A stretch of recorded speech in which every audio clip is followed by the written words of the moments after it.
யாழ் திருநெல்வேலியில் சாப்பாட்டுக்கடை சோற்றுப் பாசலில் மட்டைத்தேள் உணவகம் சீல் வைப்பு.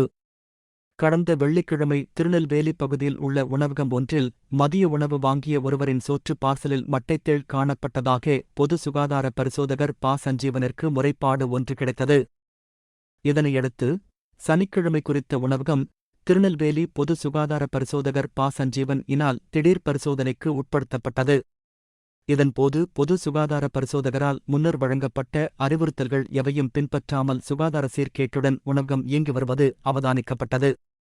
இதனைத் தொடர்ந்து நேற்றைய தினம் திங்கட்கிழமை மே 27, 2024 கடை உரிமையாளருக்கு எதிராக மேலதிக நீதவான் நீதிமன்றில் வழக்கு தாக்கல் செய்யப்பட்டது.